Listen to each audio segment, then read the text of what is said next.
Em Memphis, no Tennessee, Elon Musk transformou as antigas instalações da Electrolux em um galpão do tamanho de 15 campos de futebol, com mais de 500 mil de processadores da NVIDIA funcionando ao mesmo tempo. É lá que vive o Grok, o chatbot dele. Essa superestrutura tem um apelido apropriado, Colossus. Só que ao lado desse galpão há turbinas de gás natural rugindo. Elas estão ali porque a rede elétrica daquela cidade americana não conseguia alimentar a máquina sozinha. Esse galpão é apenas uma peça de um tabuleiro muito maior. OpenAI, Google, Anthropic, Meta e xAI formam a maior concentração de poder tecnológico que a humanidade já viu em uma única indústria. Pois bem, em janeiro do ano passado, esse tabuleiro tremeu. A NVIDIA perdeu 600 bilhões de dólares em valor de mercado em poucas horas, o equivalente do PIB da Argentina evaporando entre o café e o almoço. O gatilho veio de uma empresa chinesa que quase ninguém conhecia, a DeepSeek, que acabava de provar uma coisa simples. Dava para competir gastando uma fração do que os americanos gastavam. E enquanto o Musk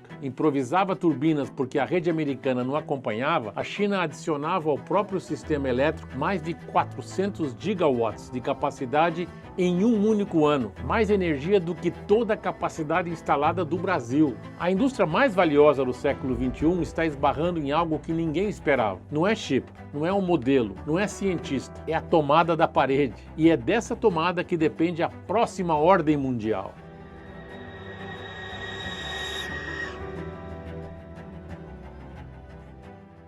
Antes da gente continuar com o vídeo, deixa eu te dar um recado rápido. Se você tem o sonho de morar legalmente nos Estados Unidos, mas vive adiando esse projeto porque não sabe por onde começar o planejamento do seu Green Card, nós criamos o VisaFi, uma ferramenta que usa a tecnologia para analisar a fundo a sua trajetória profissional e cruzar os seus dados com os mais de 50 vistos americanos que podem garantir o Green Card para você e para sua família. Em poucos minutos, você responde a algumas perguntas simples e o nosso sistema verifica a sua percentagem exata de elegibilidade. No final, você recebe um relatório totalmente personalizado, apontando exatamente quais caminhos fazem mais sentido para o seu perfil. É o direcionamento claro que você precisava para estruturar a mudança de sua família com segurança, transformando esse sonho em um plano real e sem dar um tiro no escuro. Se você quer ter essa análise em mãos e descobrir o seu potencial migratório, escaneie o QR Code que está aparecendo aqui na tela ou clique aqui no link da descrição. Preencha as suas informações e receba o relatório completo da sua elegibilidade. Esse é o primeiro passo para o seu futuro. Olá, bem-vindos ao Hub TNT. Eu sou Arsênio Pagliarini e, como sempre, nossa missão aqui é trazer para vocês tudo o que compreende a vida nos Estados Unidos, o verdadeiro American Way of Life. E no vídeo de hoje, a gente vai adentrar a guerra das inteligências artificiais. Vamos conhecer as 6 grandes potências dessa corrida, entender qual aposta cada uma fez e descobrir por que o verdadeiro gargalo dessa disputa não é mais o chip, e sim a tomada da parede. Mas antes de começar, aproveita para curtir o vídeo, se inscrever no canal e ativar as notificações. Isso ajuda demais a gente continuar crescendo. Vamos lá? Para entender por que a inteligência artificial deixou de ser uma disputa de software e virou uma disputa industrial, eu preciso primeiro te apresentar uma imagem que mudou a forma como o Vale do Silício enxerga essa indústria. E essa imagem não veio de um teórico de universidade. Veio do homem que mais entende dessa indústria no planeta hoje. O nome dele é Jensen Huang. Ele é o CEO da NVIDIA, a empresa americana que fabrica os chips que alimentam praticamente toda a IA do mundo. Para você ter uma ideia do peso dele nessa história, sem os chips da NVIDIA, ChatGPT não responde, Claude não funciona, Gemini não existe. É como se ele fosse o dono da fábrica de motores de uma indústria automobilística inteira. Pois bem, em janeiro desse ano, no Fórum Econômico Mundial em Davos, na Suíça, o Jensen Huang resolveu explicar a inteligência artificial com uma imagem simples. Disse, palavras dele, a IA é como um bolo de 5 camadas. E essa imagem do bolo é tão boa que vale a pena a gente passar por ela aqui devagar. Lá no topo desse bolo de 5 camadas estão os aplicativos que o público vê. ChatGPT, Claude, Gemini. É a parte que você abre no celular, faz uma pergunta e recebe uma resposta. Logo abaixo estão os modelos, os cérebros que aprendem com bilhões de textos para conseguir responder o que você pergunta. Embaixo dos modelos vem a infraestrutura, os data centers, esses galpões gigantes que abrigam dezenas de milhares de computadores rodando ao mesmo tempo. Embaixo dos data centers, os chips, pequenas peças de silício do tamanho de um cartão de crédito que custam dezenas de milhares de dólares cada uma e fazem todo o cálculo da inteligência artificial. E lá no fundo, segurando tudo isso, a camada mais importante de todas, a energia. A maioria das pessoas olha só para o topo do bolo. Brinca com o ChatGPT, testa o Claude, faz pergunta para o Gemini, mas a guerra de verdade está acontecendo lá embaixo. O Jensen Huang resumiu isso numa frase em Davos. A inteligência artificial é hoje a maior construção de infraestrutura da história da humanidade. E é nessa construção pesada que as gigantes do mundo estão apostando bilhões, cada uma com uma estratégia diferente para dominar pelo menos uma camada desse bolo. E é aqui que a gente conhece os jogadores. Esse jogo tem 6 grandes jogadores, 5 empresas americanas e uma chinesa. E cada uma delas escolheu uma aposta diferente para dominar pelo menos uma fatia do bolo. A primeira é a mais conhecida do planeta, a OpenAI, a casa do ChatGPT. Hoje, segundo a própria OpenAI, ela tem 900 milhões de usuários ativos por semana, com 50 milhões de assinantes pagos e uma rodada de captação fechada em março que avaliou a empresa em 852 bilhões de dólares, valor maior que o PIB de muitos países desenvolvidos. A OpenAI tem escala, mas também tem a maior conta para pagar. A aposta dela é escala bruta.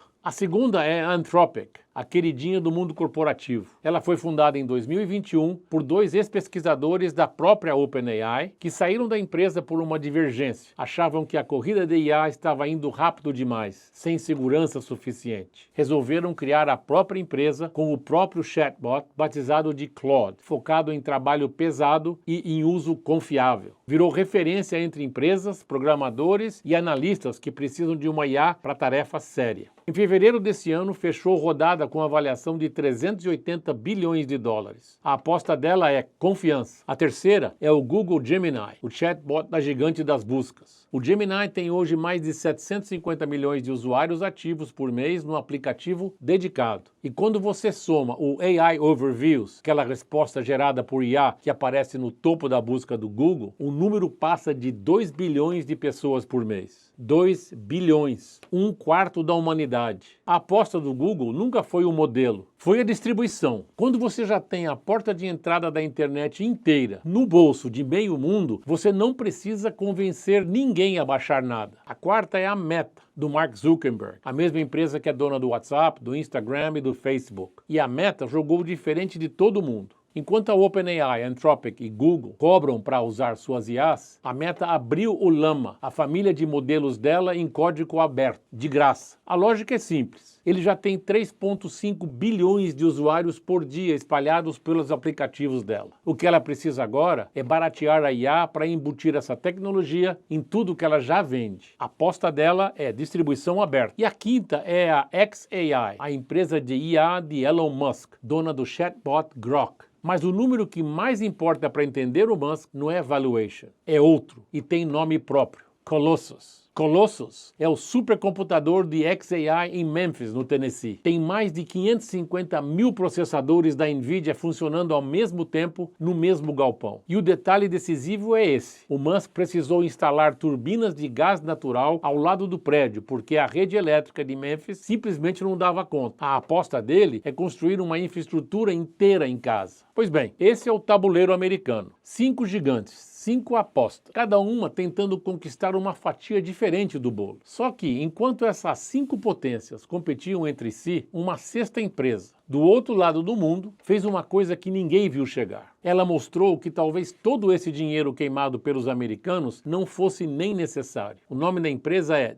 DeepSeek. E a história dela parece roteiro de cinema. Foi fundada em 2023 por um chinês chamado Liang Wenfeng, um homem que na época nem era empresário de tecnologia. Liang era o gestor de fundo de investimento, comandava um hedge fund, que é o nome técnico para um fundo agressivo de investimento chamado High Flyer. Em vez de gastar o dinheiro do fundo com luxo, o Liang usou para montar um laboratório próprio de IA, sem investidor externo, sem palco em Davos. Em janeiro de 2025, esse laboratório que ninguém conhecia soltou no mundo o DeepSeek R1, um chatbot concorrente direto do ChatGPT. e o mundo parou, porque o R1 fazia coisas que só os melhores modelos americanos faziam: raciocínio matemático complexo, programação avançada e análise de problemas longos. Só que tinha um detalhe que sacudiu Wall Street. O relatório técnico publicado pela própria DeepSeek dizia que o R1 tinha sido treinado por um custo na casa de 6 milhões de dólares. 6 milhões de dólares. Os modelos americanos da mesma categoria custaram dezenas de vezes isso. A Bolsa Americana sentiu na hora. Era segunda-feira, dia 27 de janeiro de 2025. A Nasdaq, a bolsa onde estão listadas as principais empresas de tecnologia dos Estados Unidos, começou o dia em queda livre. As ações de tecnologia despencando e no centro do furacão, uma empresa, a Nvidia, a mesma empresa do Jensen Huang, fabricante dos chips que alimentam quase toda a IA americana. A Nvidia perdeu em um único dia de pregão quase 600 bilhões de dólares em valor de mercado. Foi a maior queda em valor absoluto da história no mercado de capitais. Em uma manhã, um chinês de Hangzhou, uma das maiores cidades industriais da China, apagou da Nvidia uma cifra equivalente ao PIB da Argentina inteira. Por que isso assustou tanto Wall Street e os investidores americanos? Porque o pressuposto da corrida americana era simples: vence quem queimar mais dinheiro. E a DeepSeek apareceu dizendo o contrário: vence quem precisar de menos. E o que parecia susto único virou padrão. Em abril de 2026, a DeepSeek lançou o V4, um modelo ainda mais capaz. E na mesma semana fez algo que tinha jurado nunca fazer: abriu rodada de captação externa. A captação começou modesta, com meta de 300 milhões de dólares. Em 2 semanas, com investidores brigando para entrar, a avaliação subiu para 20 bilhões. E agora, em maio de 2026, Financial Times e Bloomberg reportam o desfecho. A rodada está sendo liderada pelo Big Fund, o fundo estatal de semicondutores do governo de Pequim, com avaliação de 45 bilhões de dólares. Aqui o detalhe pesa mais do que o número. O Big Fund é o veículo central pelo qual o Estado chinês financia a indústria de chips do país. Quando o Big Fund entra, não está entrando capital, está entrando bandeira. A DeepSeek deixou de ser uma startup, virou ativo estratégico nacional. A pergunta que a corrida fazia em 2024 era: quem tem mais dinheiro para treinar o modelo maior? Depois da DeepSeek, a pergunta virou outra. E é essa pergunta nova: e se a eficiência vencer a força bruta que assombra cada sala de reunião nos Estados Unidos hoje? Mas a DeepSeek é só metade do problema americano. A outra metade é a camada que está na base do bolo. Aquela tomada de parede que eu mencionei lá na abertura. Lembra dela? Pois é.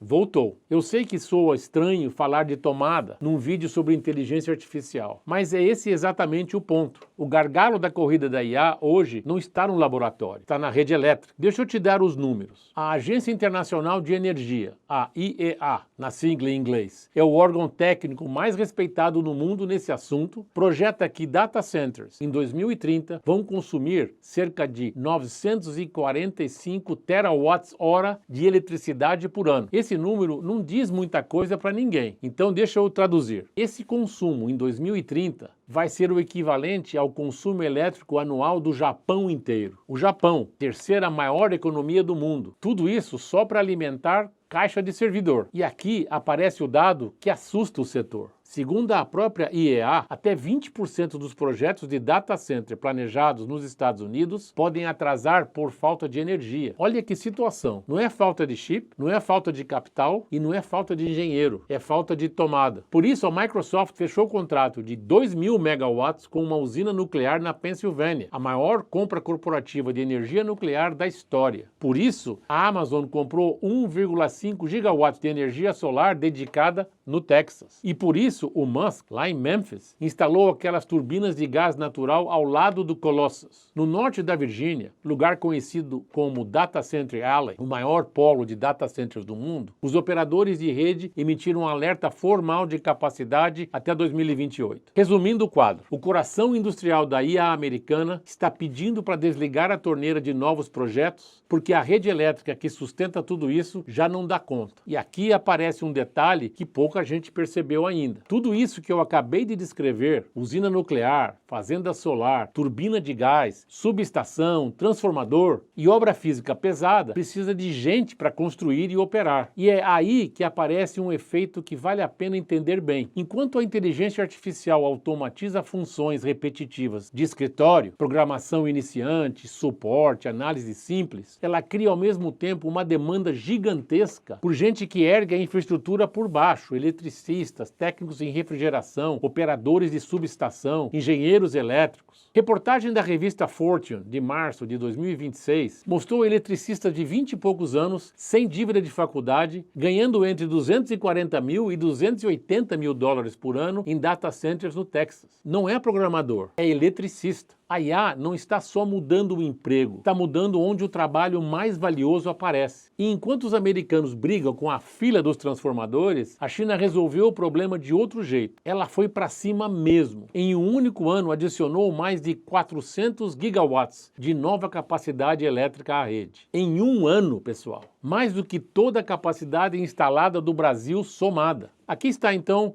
a atenção dessa corrida em uma frase. Os Estados Unidos lideram o topo do bolo: modelo, chips, capital, nuvem e aplicações. A China está atacando por baixo: eficiência, custo, energia e escala industrial. Os americanos querem vencer pela potência, os chineses querem vencer pela eficiência. E a China está construindo grid elétrico mais rápido que os Estados Unidos consegue licenciar. E é aqui que a gente volta para o ponto central desse vídeo. A história tecnológica raramente é decidida por quem tem o produto mais brilhante. Quase sempre é decidida por quem controla a base que faz o produto rodar. Quem controlou a navegação a vapor controlou o século XIX. Quem controlou o petróleo controlou o século XX. E quem controlar a eletricidade da inteligência artificial talvez controle o século XXI. Por isso, talvez a pergunta não seja qual IA vai vencer. A pergunta é quem controla as camadas que fazem a IA existir. Porque na primeira fase, o poder não estará só no cérebro da máquina, estará em quem consegue manter esse cérebro ligado. Bom, esse foi mais um Hub TNT. Quero agradecer a você que me acompanhou o vídeo até aqui. E agora eu quero te ouvir. Depois de tudo isso, você acha que a corrida da IA tem mesmo um único vencedor? Ou esse jogo termina com cada uma dessas potências dominando uma camada diferente do bolo? Comenta aqui embaixo. Eu sou Arsênio Pagliarini e obrigado pela sua companhia.